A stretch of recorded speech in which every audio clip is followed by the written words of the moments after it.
Pay attention to the footage recorded by the doorbell camera of a house located on West Hollow Creek Road in the outskirts of Spokane County, Washington State. The time displayed in the corner of the frame is 2:14 p.m. on May 12, 2025.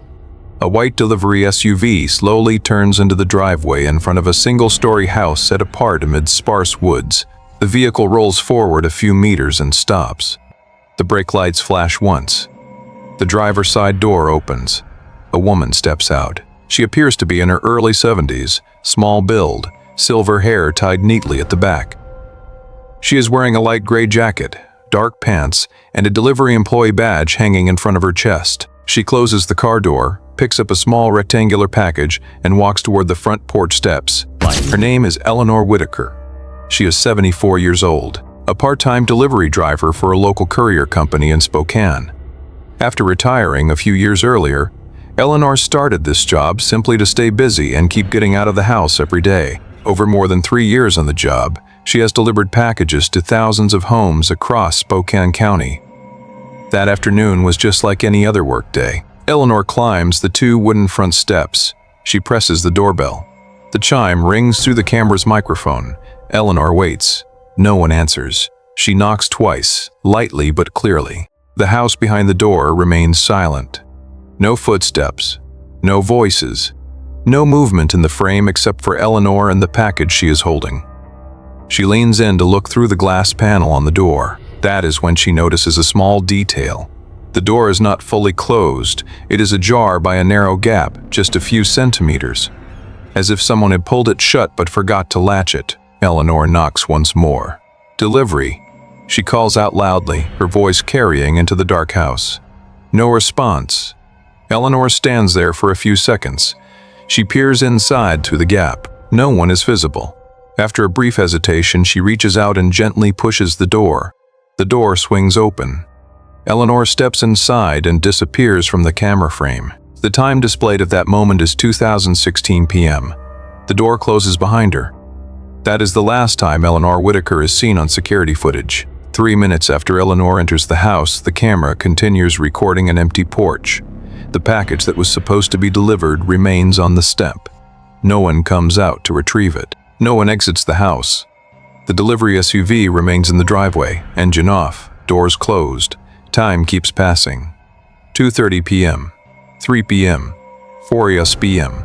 For more than 2 hours afterward, the camera records no further movement. No one enters or leaves. No vehicle departs.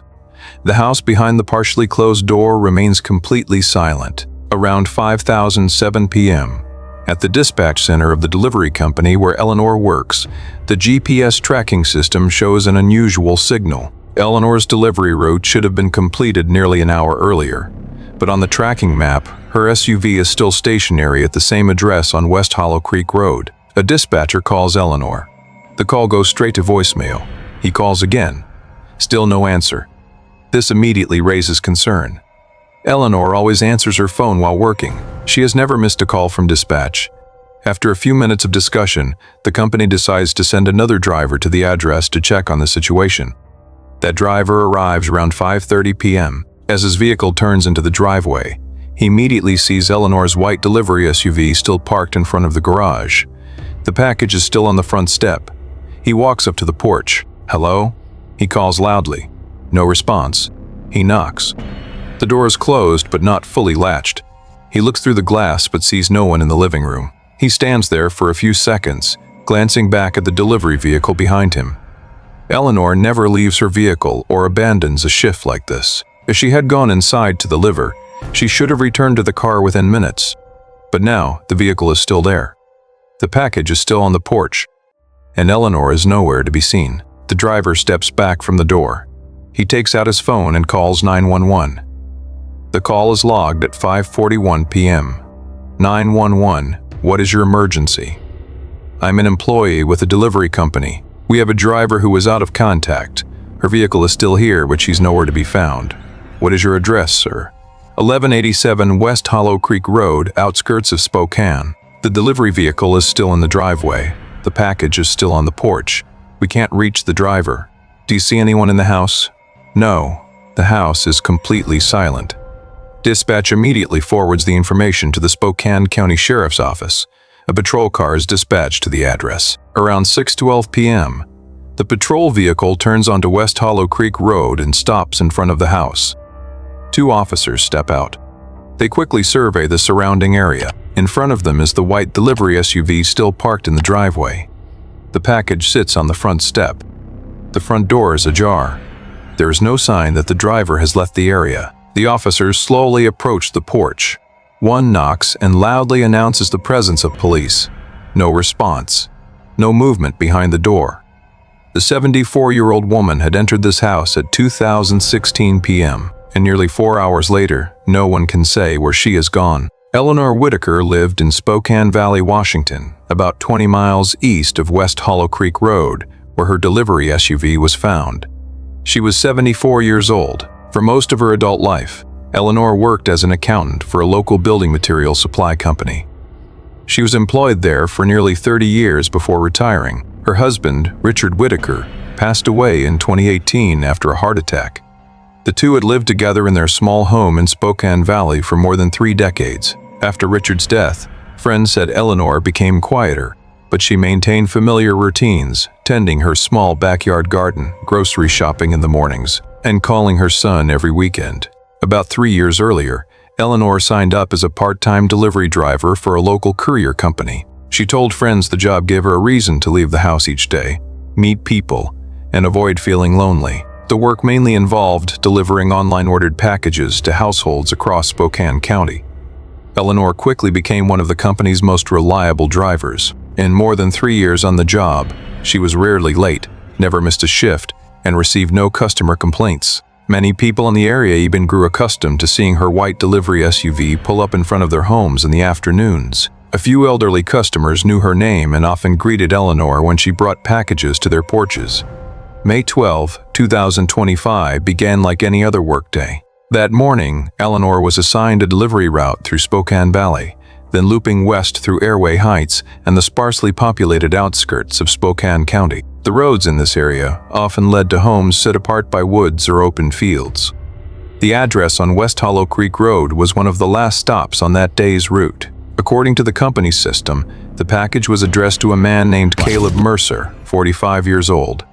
Local records showed Caleb lived alone and had moved to the area about 2 years earlier. There was little other information about him beyond occasional package deliveries to his home. Neighbors knew almost nothing about Caleb Mercer. One neighbor at the end of the road said he rarely spoke to anyone. They only saw him leave the house at night or very early in the morning. Another said delivery vehicles occasionally stopped at Caleb's house, but he was rarely seen opening the door or speaking to drivers. West Hollow Creek Road is a quiet road, with homes spaced far apart and little traffic beyond local residents. When Eleanor drove there in the early afternoon of May 12, she had no reason to think the stop would be any different from the thousands of deliveries she had made before. Meanwhile, in Spokane Valley, that evening began to turn unusual. By around 9 p.m., Eleanor had still not returned home. Her phone went unanswered. Her son, Daniel Whitaker, who lives in Boise, Idaho, began calling his mother. He called once, no answer. He called a second time. Still no response. At first, Daniel thought she might be driving or her phone was dead.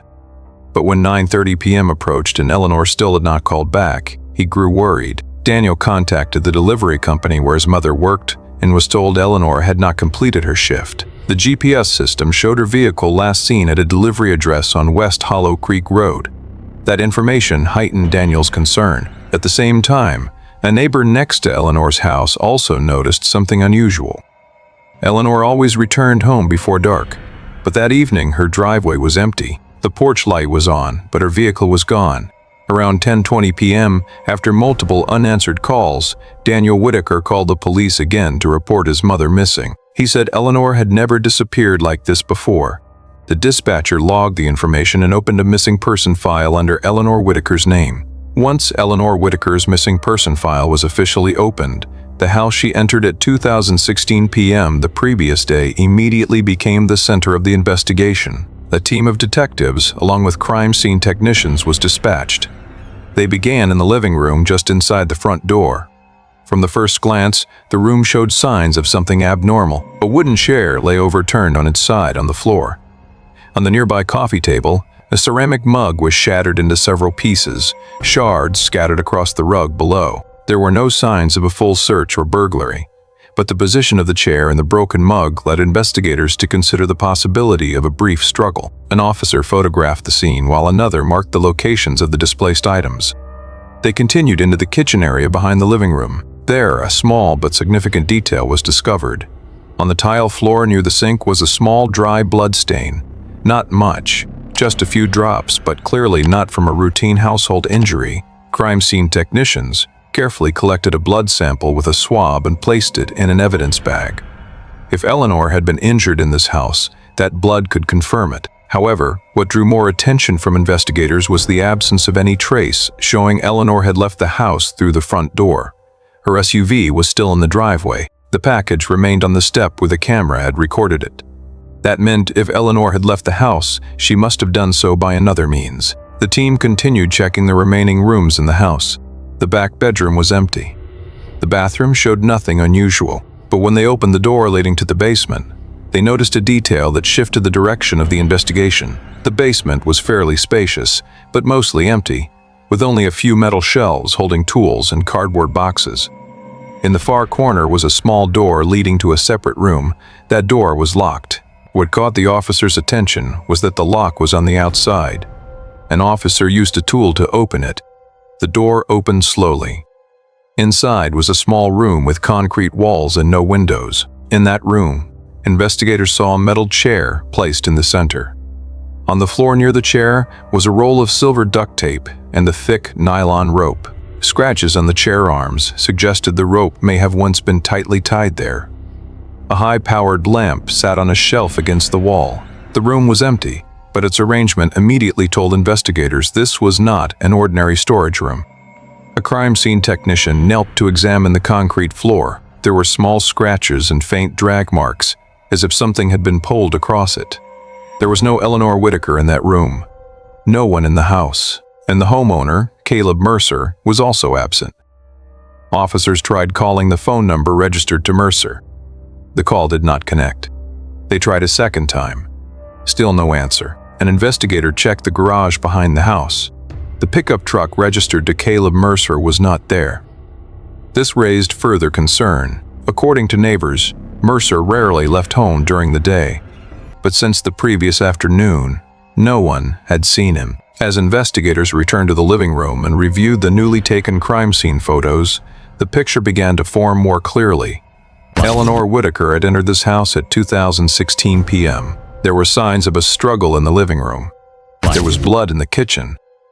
In the basement, there was a room locked from the outside with rope and duct tape. And the homeowner was now missing. There was no sign Eleanor had left in her own vehicle. No sign she had walked away from the area. That left only one possibility. Investigators began to take seriously. Eleanor Whitaker may have been overpowered inside this house. And if that happened, it was highly likely she had been taken from here by the man who owned the house. Caleb Mercer. The investigation into a missing person was no longer treated as a case of an elderly person wandering off. Investigators began treating it as a kidnapping. After the locked room in the basement was discovered, the investigation quickly shifted to learning more about Caleb Mercer. Investigators started with the most accessible information, his online purchase history. From email accounts and delivery services linked to the West Hollow Creek Road address, they gathered nearly a year of order history. At first, the list appeared unremarkable. Most orders were small: batteries, repair tools, electrical wire spools, gardening gloves, duct tape, inexpensive electronic components, items anyone might buy. But as investigators sorted the orders chronologically, a pattern emerged. Most packages were ordered early in the week and delivered midweek. When they compared that delivery schedule to the driver's routes in the area, one name kept appearing: Eleanor Whitaker. On most of those days, Eleanor was the one assigned to the route covering Hollow Creek Road. That meant in the months before her disappearance, Eleanor had repeatedly driven her white delivery SUV to Caleb Mercer's exact house to deliver the small packages he ordered. Delivery records showed all those instances were logged as completed normally. Package left at the door. Eleanor departed a few minutes later. No incidents reported. However, the recurring orders aligned precisely with Eleanor's work schedule, led investigators to suspect those packages may not have been ordered for ordinary shopping needs. They continued examining Caleb Mercer's personal computer, found in the upstairs bedroom. The hard drive contained numerous folders of photos and videos. Most were street and neighborhood shots around Spokane County. But upon closer inspection, many photos were taken from a distance, aimed at roads where delivery vehicles commonly stopped. In some, delivery company logos were clearly visible on the vehicles. In others, drivers were stepping out of vehicles or walking up house steps. One folder drew particular attention. Inside were dozens of photos of various delivery drivers across Spokane County. Some had date stamps below. One photo showed Eleanor Whitaker stepping down from her SUV. The photo was taken from across the road, as if the photographer were standing behind trees. The file date showed the photo was taken about 2 weeks before Eleanor's disappearance. This discovery led investigators to question how long Mercer had been watching delivery drivers. They contacted other courier companies in the area to ask if any drivers had experienced incidents while delivering in similarly remote locations. A few minor cases were mentioned. In the previous year, 2 drivers reported feeling watched when stopping in western Spokane County outskirts. One said that when he returned to his vehicle after a delivery, he felt someone was standing in the woods behind the house. Another recounted hearing a noise behind the garage while on the porch, but saw no one when he turned. Those incidents were not considered serious at the time and did not lead to formal police reports. But when investigators placed them alongside the photos on Mercer's computer and the chain of orders timed to Eleanor's schedule, a disturbing possibility began to emerge. Mercer may have been surveilling delivery drivers for an extended period. The small packages may not have been for actual purchases, but to ensure a driver would stop at his door. And if that was true, Eleanor Whitaker may not have been the first to step onto the porch of the house on West Hollow Creek Road, while Caleb Mercer watched from inside. The search for Eleanor Whitaker continued for days after the house on West Hollow Creek Road was processed. Local patrol units, Washington State Police, and later the FBI joined in sweeping the surrounding Spokane County area. Forest roads, abandoned cabins, and sparsely populated farmland were checked one by one. But in the early days, no trace of Eleanor Whitaker was found. Caleb Mercer had also vanished. His phone was off. His pickup truck did not appear on any traffic cameras in the Spokane area. 4 days after Eleanor's disappearance, a hunter in northern Idaho drove along a dirt road near Sandpoint, more than 70 miles northeast of Spokane. The road led to several old summer cabins scattered through the forest. One of those cabins had been abandoned for years. As the hunter passed by, he saw the cabin door ajar and a woman staggering out onto the porch. At first, he thought she might be lost in the woods, but as his vehicle stopped closer, he realized the woman looked exhausted. Her clothes were dirty and torn. She could barely stand. The woman was Eleanor Whitaker. When police and medical personnel arrived, Eleanor was sitting slumped against the wooden porch steps. Her wrists still bore deep marks from rope bindings. She was trembling and barely able to speak in full sentences. Medical staff determined she was severely dehydrated, exhausted, and had multiple bruises on her body. She was immediately taken to a hospital in Sandpoint before being transferred to Spokane for further treatment. In the first hours, Eleanor was barely able to recount what had happened. She was too fatigued and still in shock. But as her condition stabilized the next day, investigators began recording her statement. Eleanor said that when she stepped into the house on West Hollow Creek Road that afternoon of May 12th, she had not even had time to call out again before a man appeared from the back of the living room. It was Caleb Mercer. According to Eleanor, Mercer said little. He simply moved toward her very quickly and shoved her to the floor.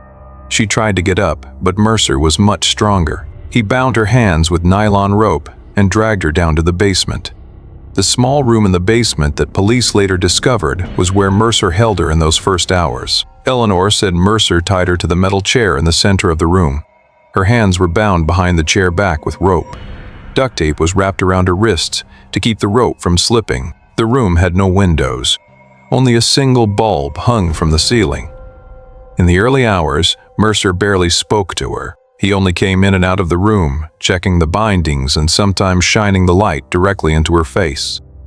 Later that evening, Mercer took Eleanor out of the house. He blindfolded her with a cloth and pushed her into the back of his pickup truck.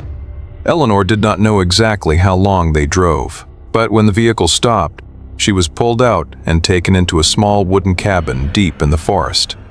That was the cabin near Sandpoint, where she was later found. In that cabin, Mercer continued keeping Eleanor bound to a chair in a small back room. Eleanor said Mercer beat her multiple times in the early days, not always for any clear reason, sometimes just because she asked what he wanted. He also left her alone for many hours, even entire days, returning only to check the bindings or give her a little water. Food was scarce. Eleanor grew steadily weaker from hunger and dehydration. During her captivity, she often thought she might never leave that cabin, but after several days, a small mistake by Mercer created her only opportunity. One morning, when Mercer left the cabin, he closed the door, but did not latch the outside bolt as he had before. Eleanor noticed when she heard the door shut without the metallic click of the lock. It took her nearly an hour to twist her body on the chair and loosen the rope around her wrists. The rope had slackened because Mercer had retied it hastily at times. When she finally freed herself from the chair, Eleanor stood but could barely keep her balance. She had to hold onto the wall to reach the door. When she opened the cabin door, daylight flooded in and nearly blinded her. But Eleanor knew it was her only chance. She stepped out of the cabin and walked down the dirt road in front of it. After a few minutes of staggering along the road, the hunter's vehicle appeared around the bend, and for the first time in many days of captivity, Eleanor Whitaker saw someone who could help her. After Eleanor Whitaker was taken to the hospital and began to recount what happened, her statement quickly helped investigators pinpoint the exact cabin where she had been held. Officers from the Spokane County Sheriff's Office, along with Idaho State Police, returned to the dirt road near Sandpoint where the hunter had found her. The small wooden cabin deep in the forest was immediately secured. Inside, investigators found the metal chair Eleanor described, remnants of nylon rope on the floor, and other items matching her account. But Caleb Mercer was no longer there. His pickup truck was also gone. Investigators began reconstructing the route Mercer may have taken when leaving the cabin, from traffic camera data along major roads out of the Sandpoint area. They quickly spotted a pickup truck matching Mercer's description on US 95 just hours before Eleanor was found. Subsequent cameras recorded the vehicle, continuing southeast toward the Montana state line. This information was immediately forwarded to federal law enforcement. The FBI joined the manhunt, and a wanted bulletin was issued across the Northwest. Photos of Caleb Mercer along with a description of his pickup truck were sent to highway patrol stations, local police, and motels along federal routes. While investigation teams continued gathering evidence at the cabin and the house on West Hollow Creek Road, a federal task force began monitoring traffic cameras in Montana. Within one day, they located the pickup on a camera in the outskirts of Missoula. The images showed Mercer driving into the parking lot of a small motel near Interstate 90. FBI agents coordinated with Missoula police and swiftly surrounded the area the next morning. They confirmed Mercer had checked in under his real name just hours earlier. Around 7:20 a.m., officers knocked on the motel room door. No response. After a few seconds, they used a master key to open it. Caleb Mercer was inside the room. He did not resist as he was handcuffed and led out of the motel room. The days-long manhunt finally ended in a quiet motel parking lot in Missoula, Montana, when the man suspected of abducting and holding Eleanor Whitaker was taken into custody and placed in jail pending questioning. The trial of Caleb Mercer took place at the U.S. District Court in the Eastern District of Washington, nearly a year after Eleanor Whitaker was rescued. The courtroom was packed with reporters and local residents, following the case that had shocked Spokane County.